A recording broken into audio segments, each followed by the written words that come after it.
এই 5টা পরীক্ষায় যারা উত্তীর্ণ হলো, আল্লাহ তাআলা এবার বলতেছেন ওয়াবাশশিরিস সাবিরিন, এইবার সুসংবাদ গ্রহণ করো যারা ধৈর্য ধারণ করেছো।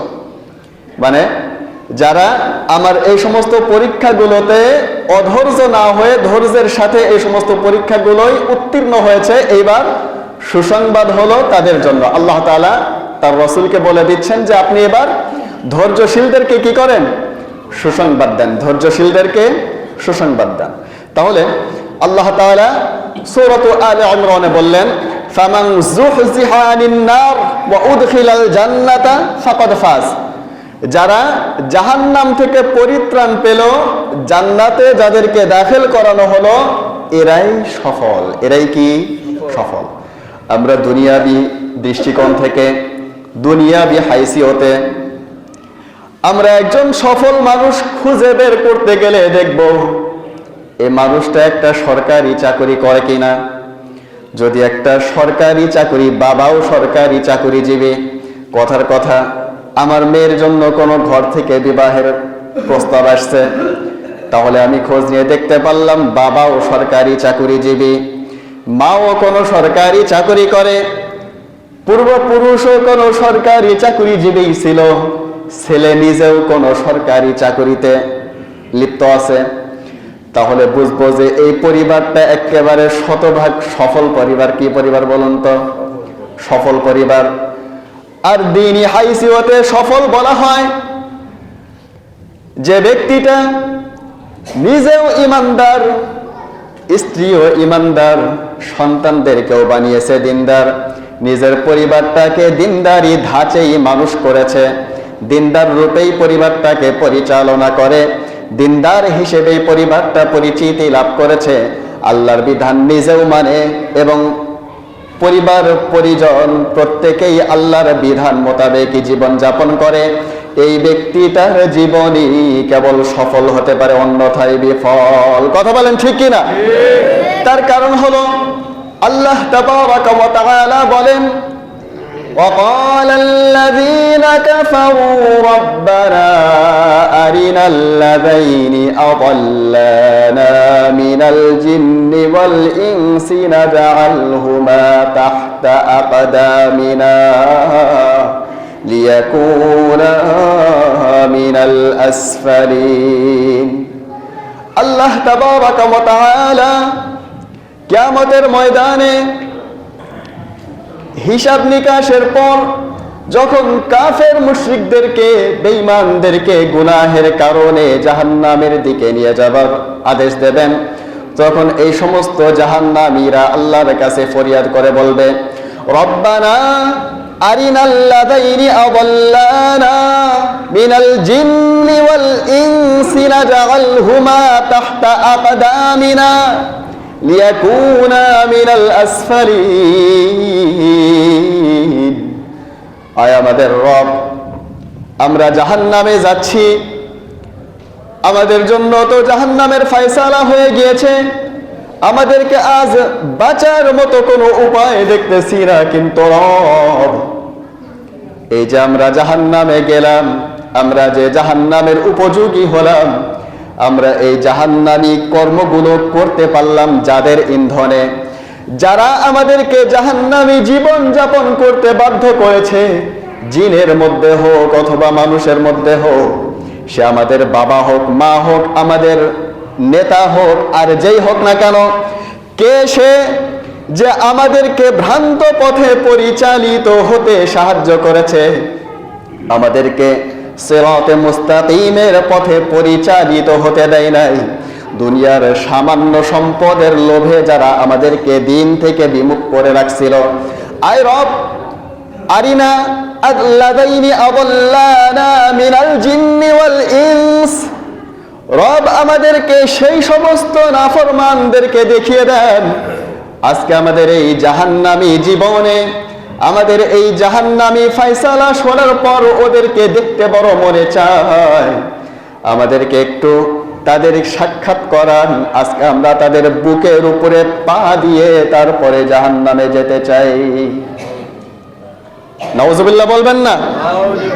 তাহলে বলুন তো, যেই বাবা দুনিয়ায় সন্তানের পিছে লক্ষ লক্ষ টাকা ব্যয় করে সন্তানের মাদকের আড্ডায় যেতে সাহায্য করেছে, যেই বাবা দুনিয়ায় সন্তানের পিছনে অঢেল টাকা পয়সা নিজে উপার্জন করে সন্তানকে দিয়েছে, আর এই সন্তান পড়ালেখার নাম করে অবৈধ সব কাজে লিপ্ত হয়ে আল্লাহর নাফরমানিতে জড়িয়ে পড়েছে, ওই সন্তানটা যখন কাল কিয়ামতের দিন এই বাবার বুকের উপরে পা রেখে জাহান্নামে যাবে, বলুন তো যাকে জাহান্নামের পাপস বানানো হলো ওই ব্যক্তিটার জীবন এখন সফল হয়েছে নাকি বিফল হয়েছে? বলুন তো, জোরে বলুন, কি হয়েছে? বিফল। তো সুতরাং আজকে ফামান যুহজিহা আনিন নারি ওয়া উদখিলাল জান্নাতা ফাকাদ ফাজ, আল্লাহ তাআলা সূরাতু আলে ইমরানের 185 নম্বর আয়াতে যাদের জীবনটা সফলতার কথা বলেছেন। এখন বলুন তো, যেই বাবার বুকে পা দিয়ে, যেই মার বুকে পা দিয়ে, যেই নেতার বুকে পা দিয়ে অনুসারীরা সন্তানেরা জাহান্নামে যাচ্ছে, ওই নেতা, ওই বাবা মা, ওই অভিভাবকের জীবনটা সফল হয়েছে নাকি বিফল? এরা নিজেরাও জাহান্নামী হয়েছে, এদের অনুসারী, এদের আনুগতদের কেউ কি বানিয়েছে? জাহান্নামী বানিয়েছে। সুতরাং ভাইরা আমার, যাদের সন্তান রয়েছে, আল্লাহ তাআলা বলেন যে ব্যক্তি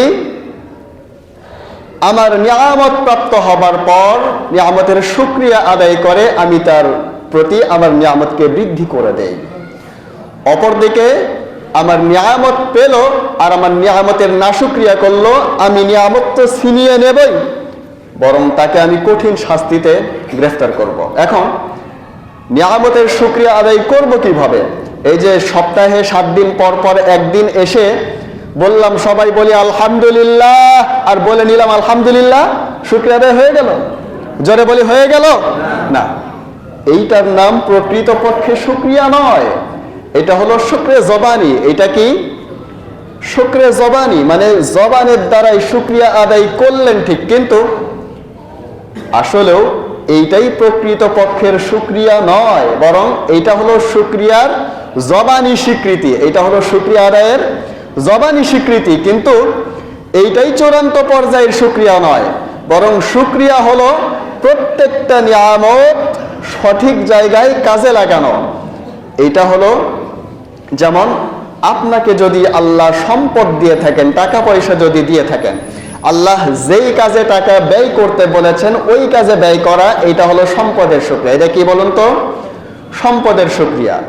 এরপর আপনাকে যদি আল্লাহ সন্তান দিয়ে থাকেন, তাহলে সন্তানটাকে যেই শিক্ষা আল্লাহ দিতে বলেছেন ওই শিক্ষায় শিক্ষিত করে গড়ে তোলা, এটা হলো সন্তানের শুকরিয়া। এটা কি বলুন তো? সন্তানের শুকরিয়া। এরপর আপনার যদি স্ত্রী থেকে থাকে, তাহলে স্ত্রীদের কি হক, আল্লাহ তাআলা কি হক আদায় করতে বলেছেন, এই যথাযথ হক আদায় করে সংসার পরিচালনা করা, এইটা হলো পারিবারিক শুকরিয়া। এটা কি বলুন তো? পারিবারিক শুকরিয়া। তো নিয়ামত একরকম নয়, শুকরিয়াও কি নয়? এক রকমের নয়। আপনি যেই প্রকারের নিয়ামত পেয়েছেন ওই প্রকারের নিয়ামত ব্যবহারের পন্থা জেনে সেই পন্থা অনুযায়ী নিয়ামতকে ব্যবহার করার নাম হলো কি? চূড়ান্ত পর্যায়ের শুকরিয়া। এখন এই ব্যাখ্যা অনুযায়ী আমরা যারা সন্তানের মালিক আছি, আমরা কয়জন সন্তানের শুকরিয়া আদায় করতে পেরেছি? এখন যদি হাত উঠাতে বলা হয়, শতকরা 90 জন মানুষ ফেল ডিভিশনে পাশ করার সম্ভাবনা আছে। কথা বলেন, ঠিক না? এজন্য মনে রাখবেন, আল্লাহ তাআলা কাল কিয়ামতের দিন প্রত্যেক প্রকারের নিয়ামতের হিসাব নেবেন। কি নেবেন? প্রত্যেক প্রকারের আপনার প্রতি যে নিয়ামত আল্লাহ তাআলা দিয়েছিলেন, যাকে আল্লাহ তাআলা শুধু সুস্থতারই নিয়ামত দিয়েছেন, তার শুকরিয়া হলো আল্লাহ তাআলার এই শরীরকে, আল্লাহর দেয়া এই শরীরকে আল্লাহর বিধান মোতাবেক পরিচালিত করা। আল্লাহর বিধান মোতাবেক যদি আমার শরীরটা পরিচালনা করতে যাই, তাহলে আমার দ্বারাই আল্লাহর কোনো নাফরমানি হওয়া সম্ভব নয়। কথা বলেন, ঠিক না? তাহলে প্রত্যেক ব্যক্তি যদি নিজের মধ্যে ইসলামকে প্রতিষ্ঠিত করতে পারি, এমন ব্যক্তি সমাজে 313 জন যেদিন হবে, ওই দিন সারা বিশ্বব্যাপী ইসলাম প্রতিষ্ঠিত হবে, ইনশাআল্লাহ হবে। এজন্য আমরা কি সেই মুসলমান হতে চাই না? জোরে বলেন চাই। তাহলে যদি চাই, তাহলে আমার উপরে আল্লাহর কি বিধান, এইটা অবশ্যই আমাকে শিক্ষা করতে হবে। এটা অবশ্যই কাকে শিক্ষা করতে হবে?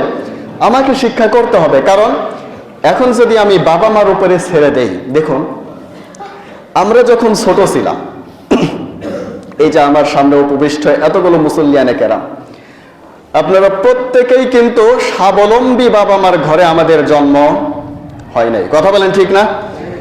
আমাদের যখন শিক্ষাকাল ছিল, তখন এমন অবস্থা ছিল আমাদের বাবা মার ঘরে 3 বেলা খাবারের ব্যবস্থাই অনেকের ঘরে ছিল না, কথা বলেন ঠিক না? এরপর শিক্ষা দেওয়ার জন্য সচরাচর সব জায়গায় সেরকম ভালো মানের প্রতিষ্ঠানও ছিল না। কিন্তু এখন তো বুঝতেছি যে বাবা মা যেভাবে আমাকে গড়ায় গেছেন, এটা আসলেই ভুল ছিল। এই ভুল জানার পরেও কি আমি ভুলের উপরে টিকে থাকবো, না ভুল থেকে বেরিয়ে সঠিক পথে আসার চেষ্টা করব? কথা বলেন, কি করব?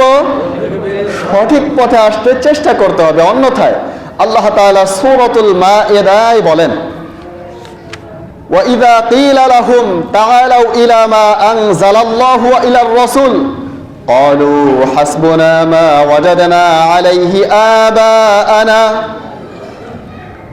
আল্লাহ তাআলা বলেন, যখন এই অজ্ঞদেরকে বলা হয়, যাদের দ্বীনের কোনো জ্ঞান নেই, যারা দ্বীন বোঝে না, যারা আল্লাহ সম্পর্কে জানে না, আল্লাহর রাসূল সম্পর্কে জানে না, কোরআন হাদিসের জ্ঞান যাদের নাই, এদেরকে যখন বলা হয় তোমরা আসো আল্লাহ তাআলা যা নাজিল করেছেন সেই দিকে আসো, অর্থাৎ কোরআনের দিকে, ওয়া ইলার রাসূল, এবং রাসূলের আদর্শের দিকে আসো, তারা বলে ক্বালু হাসবুনা মা ওয়াজাদনা আলাইহি আবাআনা, তারা বলে আমাদের জন্য তো সেটাই যথেষ্ট যা আমরা আমাদের বাপ দাদাদের থেকে পেয়েছি, যা আমরা আমাদের বাপ দাদাদেরকে যেরকম পেয়েছি ওই রকম আমল করাটাই, ওই রকম কাজ করাটাই আমাদের জন্য যথেষ্ট। ক্বালু হাসবুনা, আমাদের জন্য যথেষ্ট, মা ওয়াজাদনা, যা আমরা পেয়েছি,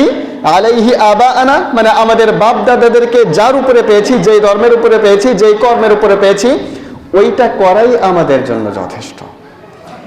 এইটা যারা মনে করে, এই কথাটা আল্লাহ তাআলা বলেন, আওয়ালাউ কানা আবাউহুম লা ইয়ালামুনা শাইআন ওয়া লা ইয়াহতাদুন। আচ্ছা, এই লোকেরা কি,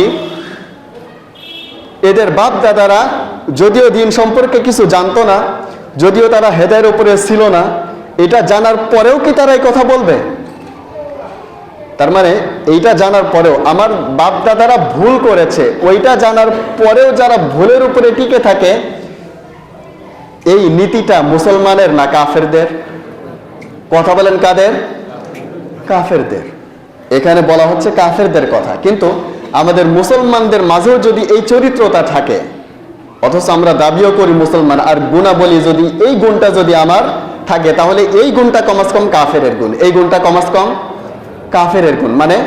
আমি ভুলের উপরে আছি, এই কথা জেনেও আমি ভুল থেকে ফিরে আসবো না, ভুলের উপরেই থাকবো। কারণ আমার বাপ দাদাও ভুলের উপরে ছিল, তাই আমিও ভুলের উপরেই আছি। তো সুতরাং বাপ দাদা ভুলের উপরে ছিল, এই কথা জেনেও ভুলের উপরে টিকে থাকা, এইটা মুসলমানের স্বভাব না। এটা কার স্বভাব না বলুন তো? মুসলমানের স্বভাব না। এটা কার স্বভাব? কাফেরদের স্বভাব। সুতরাং এরকম বদ স্বভাব থেকে আমাদের ফিরে আসতে হবে। পারবো তো ইনশাআল্লাহ? আল্লাহ তাআলা আমাদেরকে সকল ভুল থেকে ফিরে এসে কোরআন সুন্নাহর আলোকে আমাদের জীবন পরিচালনা করার তৌফিক দান করুন, আমিন। তাহলে আজকে আমি আপনাদের কাছে পরিষ্কার করতে চেষ্টা করেছি, কোরআন হাদিসের আলোকে সফল কারা, বিফল কারা, সফলতা কিভাবে আসে, বিফলতা কিভাবে গ্রাস করে। তাহলে সফল বিফল এটার সার সংক্ষেপ হলো, যারা আল্লাহর বিধান নবীর সুন্নাহ মোতাবেক চলতে পারে, এরাই কি? জোরে বলুন, এরাই কি সফল। অপরদিকে যারা আল্লাহর বিধান বাদ দিয়া, নবীর সুন্নাহ বাদ দিয়া জীবন যাপন করে, এরাই কি বলুন তো? বিফল। তাহলে আজ থেকে, এই মুহূর্তে থেকে ইনশাআল্লাহ যারা সফল, আমি তাদের একজন ইনশাআল্লাহ। পারবো তো ইনশাআল্লাহ? এই প্রতিজ্ঞা গ্রহণ করতে পারবো না ইনশাআল্লাহ? আল্লাহ তাআলা আমাদের সবাইকে সফল ব্যক্তিদের তালিকাভুক্ত হওয়ার তৌফিক দান করুন, আমিন। সকলে